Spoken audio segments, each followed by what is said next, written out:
Welcome to the Ryder Realty Podcast. Many times, buyers and sellers coming into the market don't know what to expect, have lots of questions, and don't know where to turn.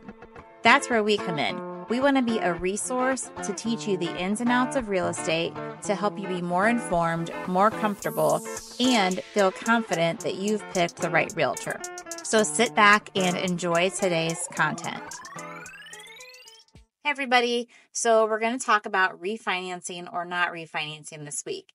Last week we talked about whether it was wise to buy now or wait until spring. And one of the things that we talked about, if you remember, was the option of refinancing. And I said that I would talk about refinancing next time, so here we are.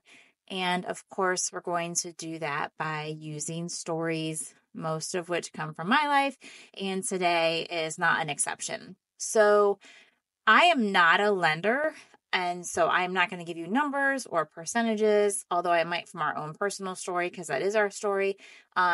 But you do want to talk to your lender about when is the best time to refinance. And there's actually a formula, I guess, so to speak, that I was told by lenders that I use. Actually, a couple of different lenders told me the same thing. So basically, what they told me in our situation was, well, let me tell you the story and then you'll find out.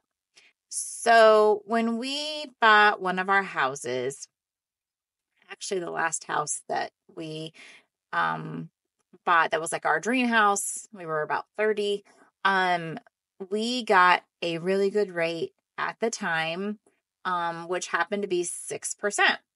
And not long after that, though, rates started to get lower and lower. And I would see this, I think, more than the average person because my clients were buying houses and I would see what their rates were. And I hate to use this word, but I guess I will. I was kind of a little jealous. Like we had a great 6% and I was seeing, less than that and then less than that some more and then less than that some more. And so I was calling my lenders that I use different ones and asking them like, hey, should we refinance? And then they had this discussion with me that I said they would have with you in terms of like how to know if you should refinance. But they just kept telling me the same thing. Just wait, because I hadn't reached that threshold where it made sense to refinance. So the reason that there was a threshold, there's two parts and they can explain more details, but basically, one has to do with how long you're going to be in the house, because when you refinance, it is a loan. And so there are going to be new closing costs. And then also to make sure that the rate is low enough that you're getting, the best deal, so to speak. Not the best way to describe it. But again, I'm not a lender. Talk to your lender. But for me, it just meant being patient because I was checking like literally every day. Where's the rate? Is it time? Is it time? Is it time? I waited patiently. Okay. I waited. I wouldn't say I waited patiently, but I waited. And then finally it got to the point where they're like, okay, really anytime you want to do it is fine. And then the decision for my husband and I became, okay, do we want to do 30-year or 15? Because we had done 30 when we bought it, always with the intention of paying it off early, but we weren't super comfortable at that time doing a 15 because of what the payment would be for us. I'd only been selling houses for, I guess, about 2 years. And my husband was a school teacher. And so to be in our dream home and go to 15-year was a little uncomfortable. But then as rates kept going and we reviewed it, we decided to do it.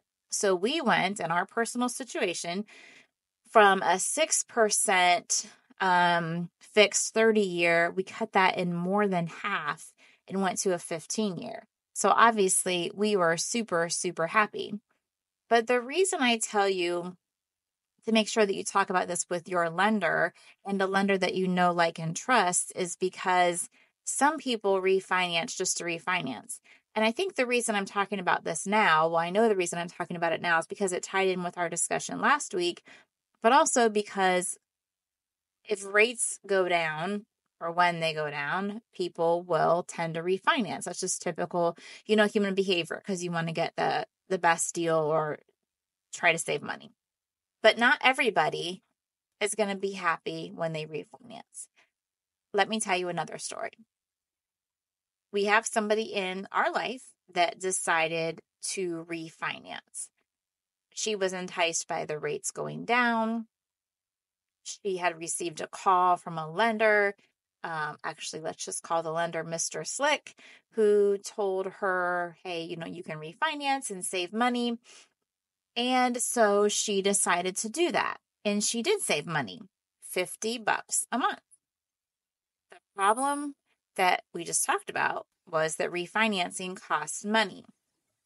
Now, I'm sure that Mr. Slick told her that there was closing costs involved in refinancing because it's a new loan.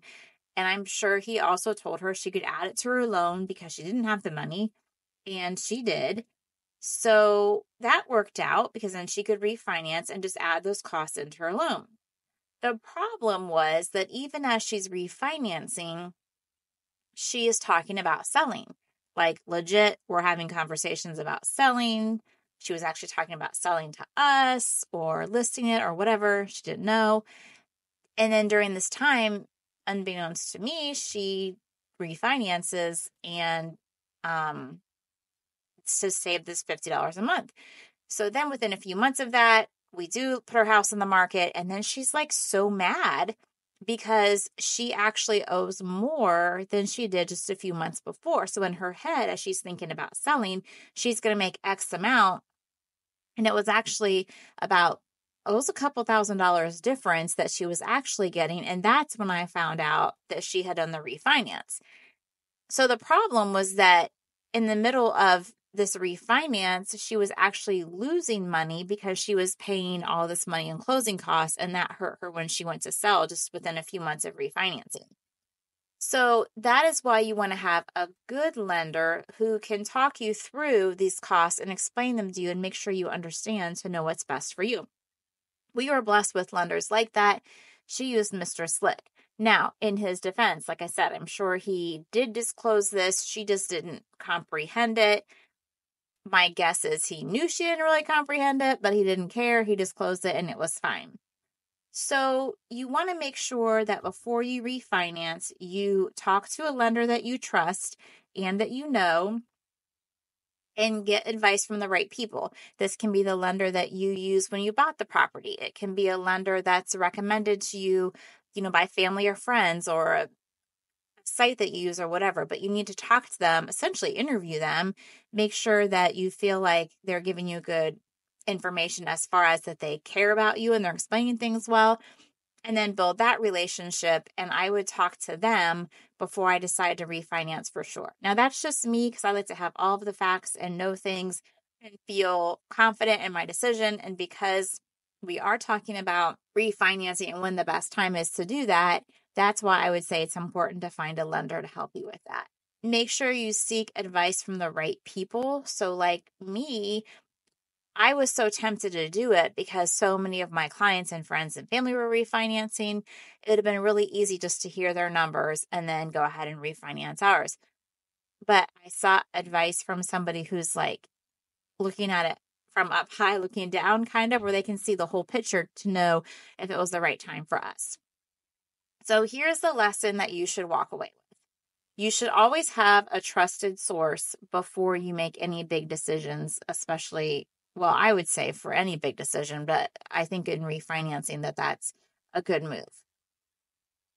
You want to know what your plans are. So for example, is this a house you're going to be in for a few months, like the person we were talking about, or a few years? You want to make sure you give that information to your lender that you're using. And you can always reach out and ask me questions too. I can happily give you the names of lenders that I use and see if they could be helpful to you or if they're able to work in the areas that you're from.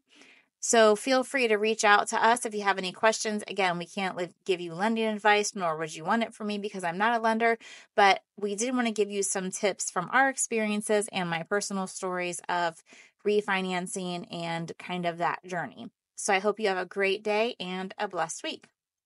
That's it for today. Thanks for listening. If there's anything we can help you with, please reach out. All of our contact information is on the show notes. Have a blessed day.